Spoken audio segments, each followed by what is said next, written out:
Hello, everyone, and welcome to the Asher Marketing Podcast. This podcast is brought to you by Asher Agency, a full-service marketing agency with offices in Indiana, West Virginia, and Washington, D.C. For nearly 50 years, Asher has helped our clients tell their stories, reach customers and prospects, and stand out from the crowd. To learn more about how we can help your company, visit asheragency.com or contact us at hello@asheragency.com. My guest is John McDonald. John, thank you so much for doing this. Really glad to be here. Thanks for the opportunity. Well, John, I don't know if you remember, but you and I met years ago relevant to Ivy Tech. I was working on a story for their magazine, I believe, and you were being featured relevant to some of the work you were doing that impacted the state's community college. Do you remember that at all by any chance? I definitely remember working with Ivy Tech, so I apologize for not remembering that specific dialogue. No, It was a blip on the radar screen for sure, but I remembered the conversation long after we had it because you were talking about some things that definitely piqued my interest, and it was one of the first times that I heard someone talk about AI and the Internet of Things in an articulate way. So even though I didn't fully understand what you were talking about at the time, I knew that I should be impressed. So you have that going for you. Very nice of you. Thank you. I appreciate that. Glad it stuck. Yeah.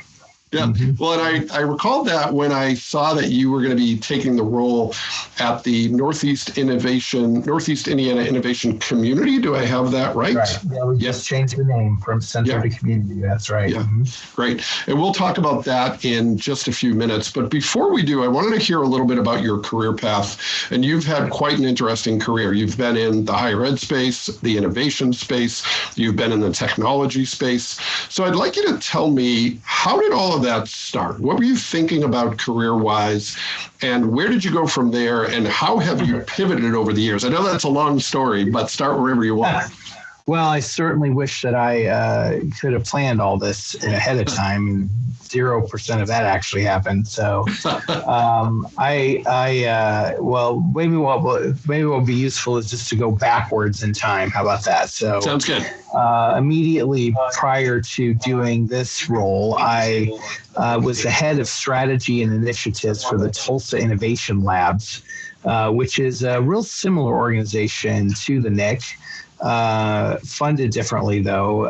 It's a project of the George Kaiser Family Foundation, which is a very large, extremely influential philanthropic organization there. But the same basic idea, we'll call it prosperity through innovation, and help the managing director there really grow a team to respond to some pretty big wins that they had from a grant perspective, all about creating new pathways for industrial growth and job growth there in Northeast Oklahoma. Anyway, prior to that, I helped start and run a nonprofit venture studio in Indianapolis called Next Studios. Our model there was to partner with different philanthropic organizations or government organizations to engage in the creation of more startup companies and startup founder coaching for that community, whatever that community was, right? Whatever that meant to them. They were seeking more activity, entrepreneurial activity, and so we'd help them do that. Prior to that, started and grew really, I would call it, although it was one business, it was really kind of two separate businesses, two entities, a company originally called Cloud One that was based outside of Chicago, and then later Clear Object, which is based in Fishers, Indiana. Those were both in the Internet of Things space, the first one being primarily concerned about embedding software into devices, and the second one about getting data out of them, making sense of it. Sold that to two private equity firms back in late 2018. Prior to that, I worked for IBM for too long, honestly, mostly in New York and mostly out of an airplane. My last job there was leading technical sales for one of their software brands, development tool software, which was kind of a theme for me from a career perspective. Prior to that, went to school at Purdue in West Lafayette, got degrees in software development, systems design. And prior to that, it's pretty uninteresting, other than to say that I went to elementary school in Fort Wayne and Concordia Lutheran, and grew up in the neighborhood that's immediately to the east of the land that the Nick sits on. So in some ways, my career has brought me full circle back to the old neighborhood. Wow. So was any of that coming back to Northeast Indiana, was that intentional, or was it just sort of luck of the draw that you ended up here? Yeah, it's kind of a funny story. I was sitting in a Cracker Barrel in Tulsa, Oklahoma with my wife, and the phone rang, and it was won't use his name, but a fairly prominent member of the board of the Nick saying, "Hey, you got to come help us out." What does that mean? Help you out? That's kind of how that conversation began.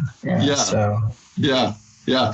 Well, that's great. Well, we're really great that you are here, and I hope it is a very welcome home for you. So a lot of people who watch the podcast, listen to the podcast, are going to be familiar with the Nick in general, some more so than others.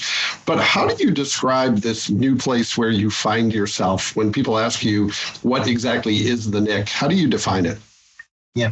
Well, I would say succinctly, the Nick is a nonprofit chartered to help economic development through innovation. I like to think of it as a public utility for innovation. You get your power from the power company, water from the water company, but where do you get support when you're trying to do something innovative?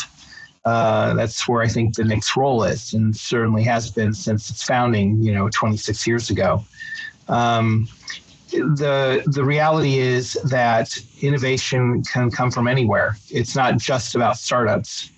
It's also about our existing businesses that we have in our community as they seek to evolve and stay competitive in the industry they're in, and also other organizations, including nonprofit organizations that are looking to do something in a new and different way.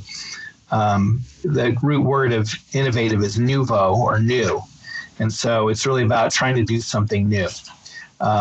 If I could press that point one step further, oftentimes we in this industry get bound up very tightly with technology, tech-led economic development, technology center, tech startups. The reality is that for most people, technology can be a divider and not a uniter. A lot of people are afraid of technology. A lot of people are afraid of its impact and role in their lives and their jobs and that sort of thing. So I prefer to use the word innovator because it's inclusive of all of that and so much more. Yeah, well, I think what you said about technology is only becoming more true in the age of AI, right? It's a very polarizing topic. There's a lot of uncertainty, and some of it very well founded. So that's smart to lead with a much more positive word for sure. So John, how do you see the Nick fitting in with others who are in that innovation space in the region? There's a lot of energy behind entrepreneurship, a lot of energy behind, let's call it innovative companies. And you're seeing entities like Junction 36 at Indiana Tech and others who are doing things that are complementary to what the Nick has always done well. How do you see your role in that? Where do you fit in? Yeah. So I think that the best answer to that question is embodied in the reasoning behind our subtle, but I think very important name change. For all of its history up till now, the NIC stood for the Northeast Indiana Innovation Center. And one of the first things we did this past fall was to change the last word to the Northeast Indiana Innovation Community. And I think that's a subtle but very important shift, because I believe that it's not about building buildings. It's about building a community of innovators, no matter where they happen to be. You mentioned Junction 36, which is an amazing project, and we're all going to benefit from that when it's up and running and going. And my understanding is they're already doing work with employers today over at Indiana Tech, even in advance of having a flashy place to do it, at Electric Works. But what I view our role is primarily as connector, and to make an invitation to innovators that are in and around our region to join a community of other innovators. Because to be honest with you, innovation and especially entrepreneurship is difficult. I want to be very clear. It is. Anybody who has started a business or runs a business, large or small, knows what I'm talking about.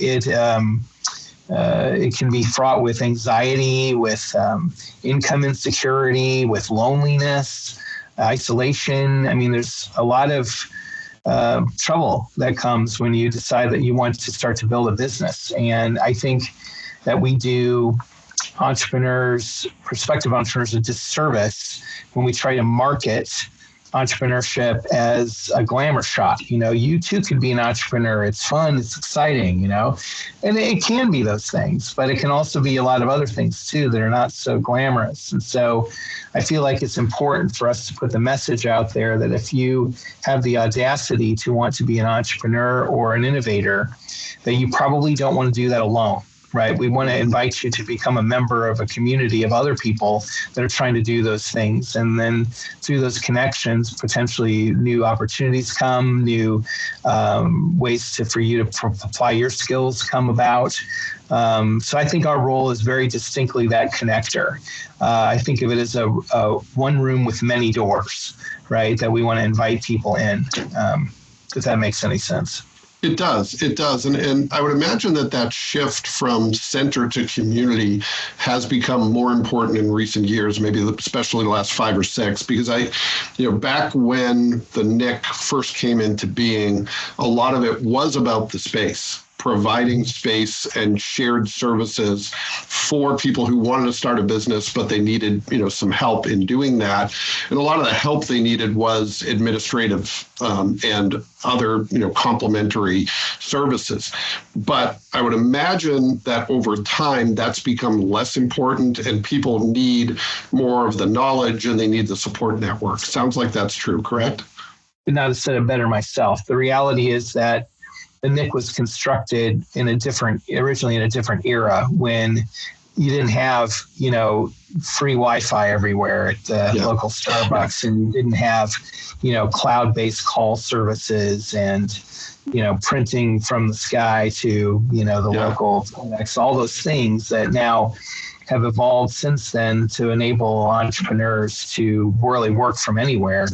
But that has changed. Now, to be fair, we still have spaces, large and small, for entrepreneurs to rent, right down to just showing up in our co-working space that we provide complimentary to our members, to dedicated desks, small offices, to all the things, because sometimes that is what you need, right? But it's no longer the solitary point of the NIC to provide that sort of product, if you will, into the marketplace. It's just one of the portfolio of things that we do. Yeah. Well, and being someone who's not native to Northeast Indiana, I've been here a long time, so I'm losing a lot of my objectivity. But I think there's this dual role where there's a humility here, where I think sometimes people don't always take as much credit for all the innovation that happens or has happened in Northeast Indiana. And at the same time, I think there's a lot of assets, the higher education institutions, a legacy of being a place that's home to a lot of innovators. How do you justify that? And do you think that maybe Northeast Indiana should be a little bit more proud and bold of that legacy? Or is it appropriately humble about where it's been and where it might go? The answer to your question, I think, is yes. And here's why I say that. It is very true that Fort Wayne in particular and Northeast Indiana more generally has historically punched way above its weight class with regards to the things that were invented here, or even having inventors bring their things here to be manufactured here, right? Everything from magnet wire to orthopedic devices to clothes washers and the television and the first video game console. I mean, it's incredible when you look at the list of things that are invented here. However, I would note, though, that with just a few exceptions, most of those companies are gone. Right. And so the Northeast Indiana story is as much about the strong start as it is about what happened later. Right. And so there's a concept that we teach that factors heavily in our what we call discovery workshop, which is our free and open sort of call out class that we do every month here at the NIC for anybody that's got an idea or maybe in an existing business that they want to rethink. In fact, it's as I sit here, we're preparing for the April version of that right now, actually later on today. At any rate, but the concept is the number one reason why startup companies fail. And when a lot of research on it, a lot of books written about it, and when you hear it, it's kind of a duh, okay? But it's that they make a product that nobody wants. Yeah. Right. And if you're like, how does that happen? And the answer is it happens all the time.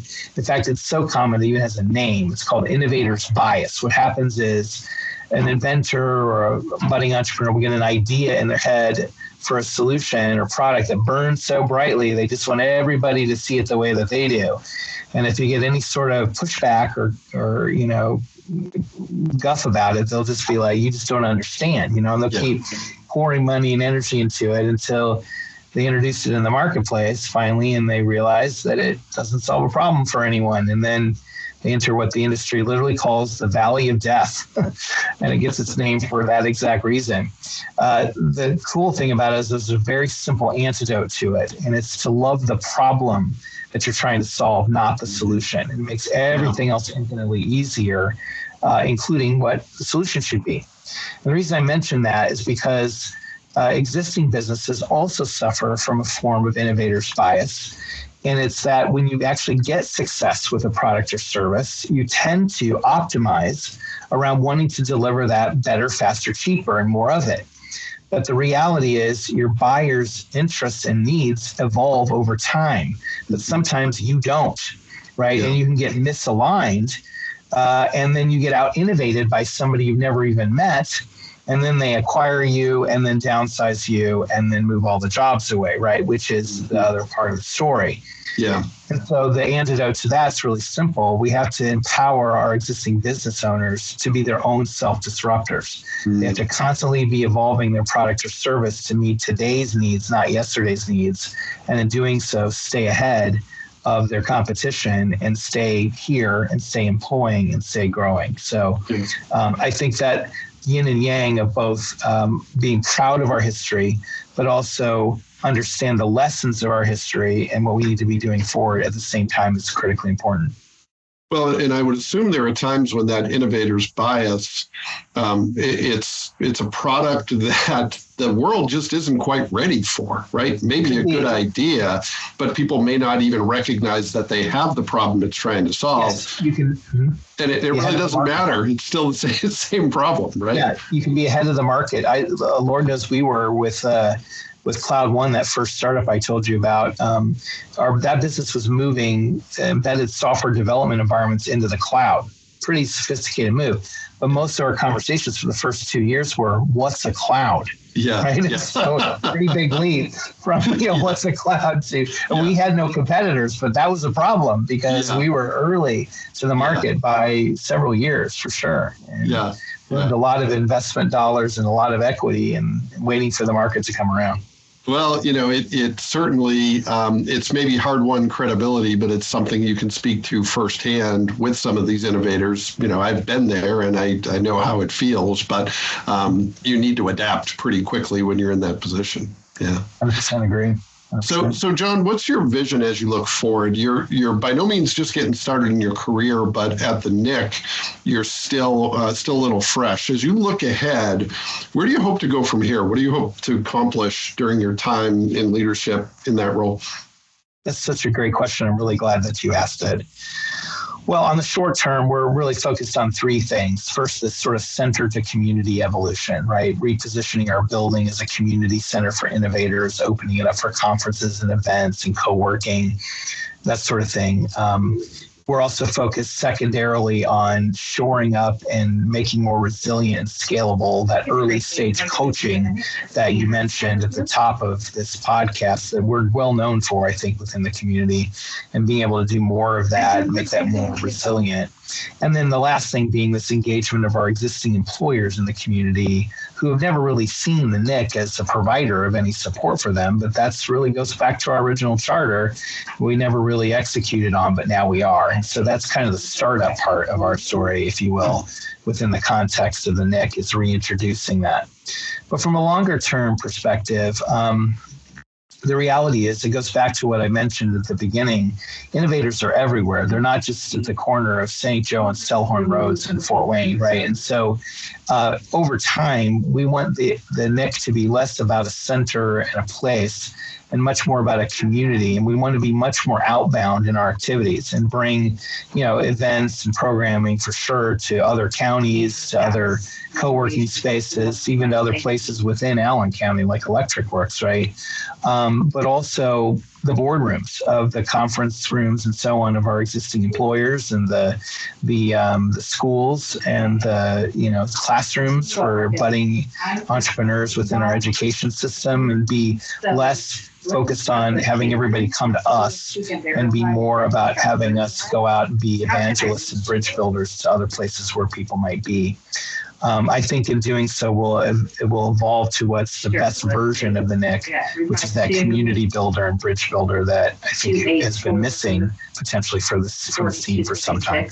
Yeah, so it sounds like you want to be top of mind when people are thinking about innovation, and not just for those looking to start a company, for incumbent businesses, for individuals who want to connect conversations around that topic. You want to be the center of that. That's a big job, but yes. Not at all inconsistent with the history of the NIC so far. Well, it's aspirational, to be sure. And it's a distance from, I think, where we've been to where we want to go. But, that's why it's a strategy and a vision, right? Yeah. That takes more from A to B. Yeah. So I want to pivot to a few more quick hit questions that maybe synthesize some of the things we've talked about. And the first has to do with career success. You've obviously done a lot of things well. You've been a lot of different spaces, both from a geography standpoint and an industry standpoint.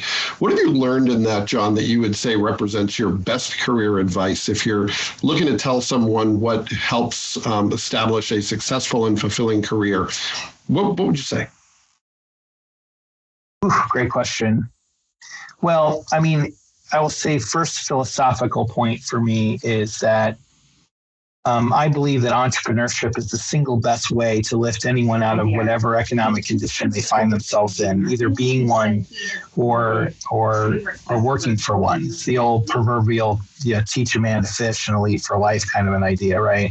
And I can't think of a single social issue that we suffer from in this country that wouldn't be helped by a big dose of it, frankly, at least in looking at old problems through new lenses. But more specifically, from a career perspective, I used to tell people that as a startup founder and entrepreneur, I really had three jobs. Job one was, raising money, right? Getting the resources that I need to be able to go after what we're trying to do, right? Job two, hiring people that were better than me at everything, right? And then job three, keeping them. Right. And so, and if you could get to that third state, that's nirvana, because you don't have to do anything, right? All you have to do is make sure. And why would I even try? Because I've hired people that are better than me at all the jobs. Yeah. Why would I even insert myself into them? Right. And so I feel like oftentimes people will make a mistake in that they will hire people that are somehow less than them so they can control them and manage them like they're extra appendages. But the more surefire way to succeed is to hire people that are better at you than those things and then let them fly. And then we're now moving at their speed, not yours. Yeah, well, it all speaks to what you said earlier about maybe it's not as sexy as it seems from the outside. and there's an inherent contradiction, in that you have to raise money, you have to pay people to keep them, and those can sometimes be in conflict. So it's a lot to navigate. Exactly. In fact, anxiety inducing often on a daily basis. I've it's frequently said about entrepreneurship, if you've never struggled to make payroll, you've never really been an entrepreneur. And so it's kind of the trial by fire for sure. everyone involved. Yeah. Well, you may have just answered the next question, but I'll challenge you with it nonetheless, and maybe you go in a different direction. What's one of the biggest myths or misconceptions about the work that you do? It could be about the NIC itself. It could be about the innovation space. Could be about entrepreneurship. Something that you think isn't as well understood as it should be, or maybe it's something that needs to be amplified that isn't well understood enough. Yeah. I mentioned one thing earlier, which I feel very strongly is a good answer to your question, which is that entrepreneurship is hard and you don't want to do it alone. It's not a glamour shot. It can be very rewarding, right, on all kinds of levels, but it is not often as it's sometimes billed by people who maybe haven't done it before.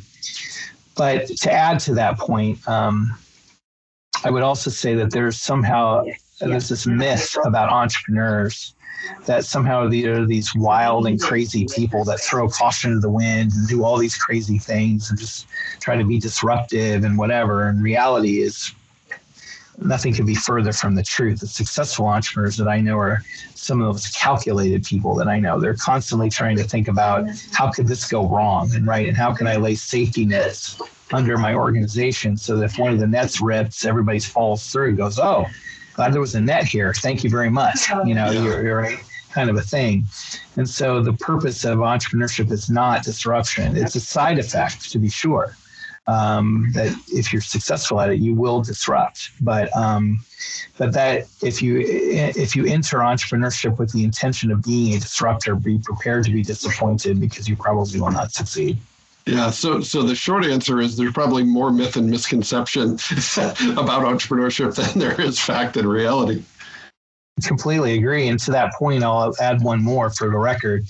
If I think about, Bill Gates, Steve Jobs, from Apple, Sir Richard Branson, from Virgin, Michael Dell Computers, Larry Ellison from Oracle, both the founders of Facebook, both the founders of Twitter, WhatsApp, list goes on and on.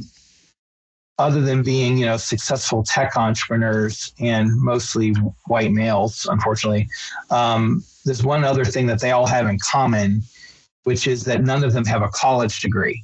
And so it's not that I'm against college degrees, but successful entrepreneurship doesn't come from what you learn in school. Right. And I say this even when I was teaching entrepreneurship at Purdue, West Lafayette, I would often explain that to my class, right? You will not learn here in this classroom what you need to be a successful entrepreneur. What I can teach you is things that will improve your chances.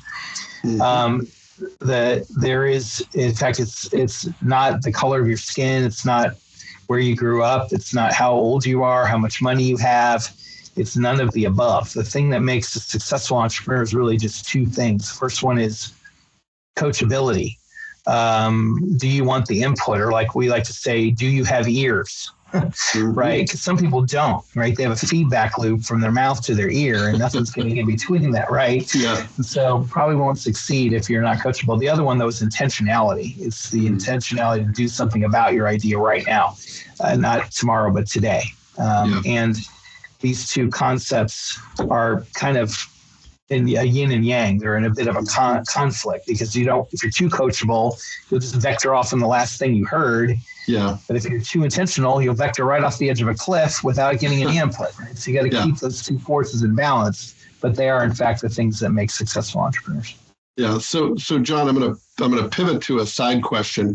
How important is a network? How important are relationships in that equation? Would you say that they're a distant third from what you've said, not even in the top three, or where do relationships fit in? At the very, very beginning, and it gets back to this idea of hiring people that are better than you at everything. See, when you start off as a new entrepreneur, you have all the jobs. Right, you are the CEO, right? But you're also the CFO and the person that washes the bathroom sink down. You're everything, okay? Yeah. And so the idea is you raise money so you can hire people that are better at you, than you. The idea is to give away all the jobs. Right now, that is often thought of as hiring employees, and that's great, but those can often go to service providers or other companies that do that job better than you. And so how do you get to know those people? How do you get to know those organizations, those companies in isolation? It's not possible. Yeah. So you need to be out there networking and building those relationships so you know who you can tap to come in and do that job for you that's better than you. Yeah, and you don't want to be starting from ground zero when you start your business. You have to have that network built. That's right. That's right. Okay, I've got one more for you. And as someone who's had a historic interest in technology, you may gravitate to a tech tool, but it doesn't have to be that. What's a tool, something that you use, maybe not every day, but often enough that it's a difference maker in getting your work done, something that makes you more effective, makes you more efficient? What's something you want to give recognition to? Oh, that's easy. Pick your favorite AI tool. I don't care what it is, and I'm not here to sell you on one or another. I'll just sort of jump to the conclusion here and tell you that the proper and best use of AI is as a co-pilot for your own work, right? What you want to be doing is building an AI model around yourself. Yep. Right? Training it with your own data, your own organizations, your own decisions, your own inputs. Because then what you can do is feed it the live things that you're seeing every minute and get its hot take, frankly, on what it means, right? Yep. And help you pick things out of it that you may be missing. Now, you don't have to do what it says. You don't have to copy paste the text, but it provides this amazing sort of alter ego that can really accelerate your work and clarify thought processes and make cloudy things clear. And so everybody's got their favorite here, but I just can't say enough about how important it is for people to stop fearing this and start leveraging this, because I don't care what kind of business you're in. Your business is not going to be replaced by AI. It's going to be replaced by other businesses that are using AI, right? And that's the key thing to keep in mind. Yeah, well, and it's funny you mentioned that. Something I just wrote about not too long ago was how when I started my career, you might be able to relate to this, John. When I started my career, my first job out of college, I didn't have an email address because email at work wasn't yet a thing. So all the changes we've seen over the years, and what I've seen time and again, is those who resist, or at least, they want to kind of coast with what they've always known. That ends up being a problem. And I think with AI, not only is that going to be true, but the time to it becoming a problem is going to accelerate. So, and I like what you said too about find a tool and stick with it. There's so much well-intentioned advice. Here's a list of 108 AI tools that you need to know. And, meanwhile, you're dabbling in 108 and not mastering any of them. And more importantly, not mastering some of the skills that transfer from one tool to another. I mean, one of the things we've done at Asher is we've gone a little bit all in on a tool, trusting that if that tool isn't right for us in 6 months, what we're going to learn, we can take to another tool, and that's going to translate almost 100%. So very wise advice. And I think the time is right where the window is not closed, but it's closing on differentiating your business in ways that are powered by AI and not trying to differentiate yourself by doing what you've always done. Completely agree with that. It feels to me very much like you talk about, not having an email address when you first got started. It feels very much to me like when the internet first became a thing, and you remember everybody wanted a website and nobody knew how to build a website, right? And a lot of people made a lot of money real fast building websites, probably overcharging. It feels like we're just about there, maybe right at that point, right? Where people are starting to realize that I need an AI model around me. And everybody wants one, and maybe no one knows how to do that yet, or very few do. So that's the thing I think we're at the precipice of, and I think it'll be a wonderful thing once we get over the top of it. So definitely do not fear it. You need to master it. You need to master it. Well, and know that it will evolve. You and I remember in the early days of the internet when everyone's website told you what the weather was, even if it had nothing to do with the weather. So I don't know why we thought that, but we've moved on. And with AI, it'll move on too. Agreed. Well, John, thank you so much for doing this. I really appreciate your time and love hearing more of your story. Really appreciate it and look forward to talking more in the future. It's my great pleasure. Thanks for the time today, and great to see you as well. You too. And thanks to everyone who took the opportunity to listen to this episode of the Asher Marketing Podcast. We'll be back next time with another great guest, and we hope you'll join us then. Thank you for listening to the Asher Marketing Podcast. The Asher Marketing Podcast is a production of Asher Agency, a full-service agency for franchises and co-ops, colleges and universities, financial service companies, healthcare organizations, and government agencies. We'll be back next time with another great guest, and we hope you'll join us then.